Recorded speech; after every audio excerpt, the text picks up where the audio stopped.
Muchas gracias, Miguel, y es jueves de parametría con Paco Abundis. Hoy vamos a revisar pues los resultados de lo que fueron estas dos elecciones, Coahuila y el Estado de México. Bienvenido, Paco. Gracias, ¿cómo estás, Lupita? Muy buen día. Pues sí, yo creo que es un tema que hay que revisar, ¿no? ¿Qué decían las mediciones? ¿Cuáles fueron los resultados, tanto en Coahuila como Edomex? Te doy algunos datos generales que llaman la atención o sorpresas, tal vez. En el caso de Coahuila tenemos, digamos, una participación de 56%, que es lo que se más espera para un proceso de un ejecutivo, es decir, de un gobernador. A nivel presidencial estamos en 63% por ahí. 56 no, digamos, está por debajo de ese promedio. Casi todo el voto se dio en casillas, como era de esperarse, 1.270.000. En el extranjero solamente, digamos, 1,000 votos anticipados, prisión preventiva. Es interesante, claro, digamos, que haya todas estas posibilidades de votación, pero finalmente todo se concentra en el voto en casillas. En el siguiente gráfico veremos qué decían las mediciones previas a lo que sucedió. Cuando tienes una distancia de esta magnitud, Lupita, yo creo que no hay mucho problema en dar el ganador, ¿no? Lo que me parece interesante aquí es que la diferencia, digamos, final, que es el último dato que ves ahí, entre 21 y 57 puntos, pues es una que pues nadie previó.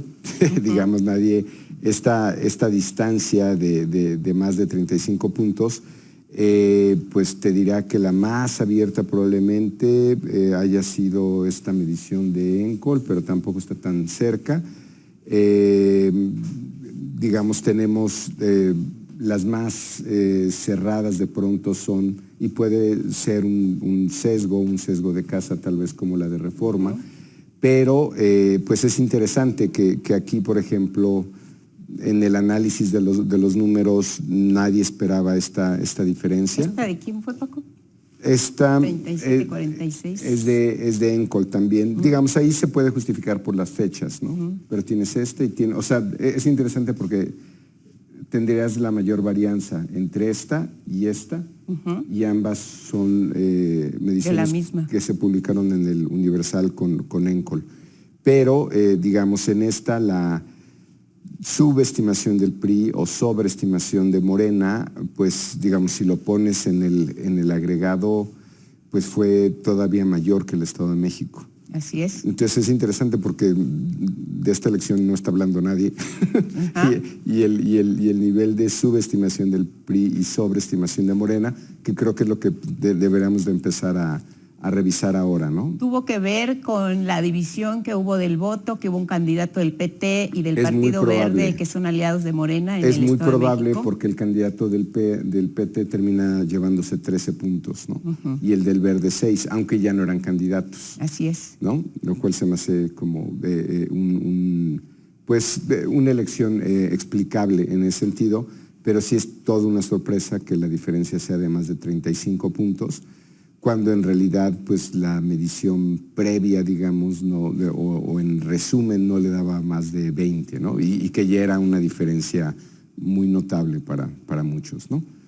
El caso del Estado de México, que tuvo, la primera sorpresa son los niveles de participación. Así es. Es decir, quedó en un poco arriba de 50.15, venía subiendo cada 6 años y había llegado a 53. Se esperaba que fuera 55, 56, y yo creo que es ahí donde viene, o lo que explica parte de la diferencia entre lo que se publicó en mediciones preelectorales y el resultado final. ¿Se esperaba una mayor participación? Sí, se esperaba una participación por lo menos 5 puntos arriba, o por lo menos si respondía a esa tendencia. Entonces, digamos, fueron 6.020.000 votos, cada punto porcentual son alrededor de 60.000 votos, casi todo se hizo en casillas, ¿no? En el extranjero solamente 2.200, votos anticipados 97, incluso hubo en prisión preventiva 4.409, candidaturas no registradas y nulos, que era lo que ya estimábamos, alrededor de 3%.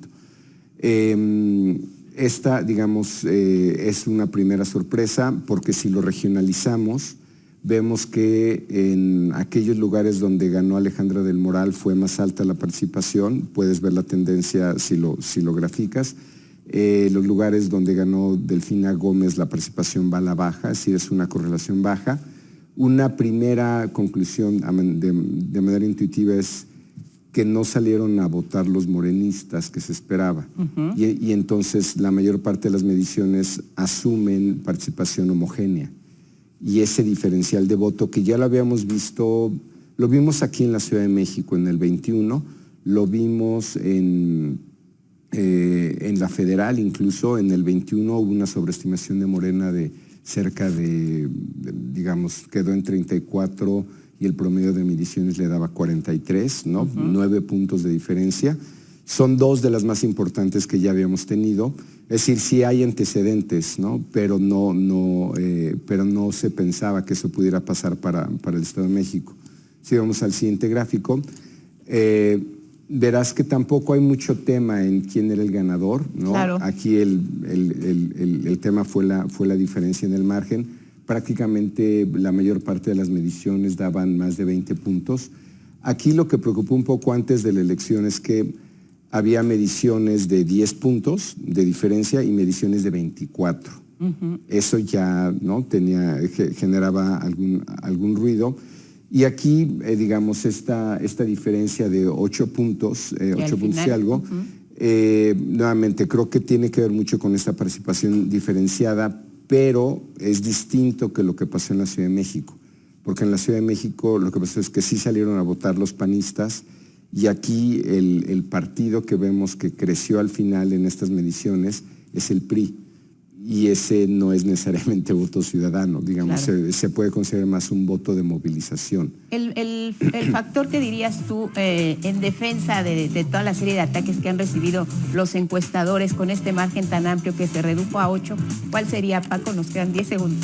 Eso, que simplemente no salieron a votar los morenistas que esperaba y bueno, la participación explica la mitad del asunto. Bien, Paco, te seguimos gracias, en redes. Gracias. Buen día, gracias. Pausa, volvemos.